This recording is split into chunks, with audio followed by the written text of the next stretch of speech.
મને એવું હતું કે મને મારું ઘર અપનાવશે, કારણ કે મેં આવડી થઈ, મેં મારા ઘર માટે જે કર્યું એ કર્યું છે. અને જ્યાં સુધી આ સમાજ માટે મેં ગીતો ગાયા, સમાજના ગીતો ગાયા, ત્યાં સુધી હું બધાને વાલી લઈ ગઈ. ત્યાં સુધી બધાને મારા જેવું કોઈ સારું નહોતું લાગતું.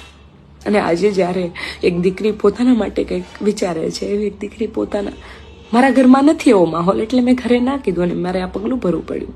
પણ હા, જેટલા પણ સમજે છે એ લોકોને કહું છું કે ઘરમાં એવો માહોલ બનાવો કે દીકરી ભાગે નહીં, અને દીકરી તમને સામેથી કહી શકે કે મને પ્રેમ છે.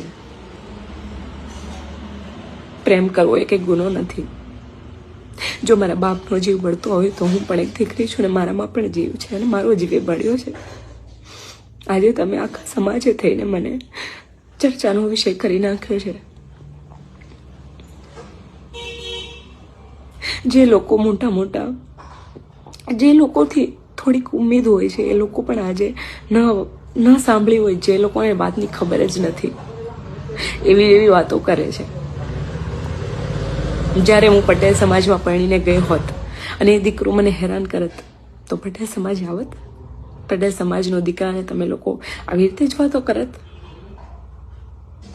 કેટલી દીકરીઓ એવી છે કે જે પટેલ સમાજની અંદર પણ હેરાન થાય છે. ત્યાં જઈને વાતો કરો. હું ખુશ છું અને મારું જીવન છે, આખી દુનિયાનું નથી. હરેક વ્યક્તિનું પોતાનું જીવન હોય છે. મને તો એવું લાગે છે કે મારું જીવન લોકોનું જીવન થઈ ગયું છે હવે.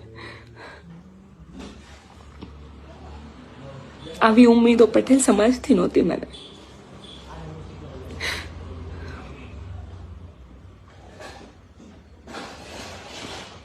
બની શકે ને તો કોઈ પણ દીકરીને આવી રીતે હેરાન ન કરતા તમે.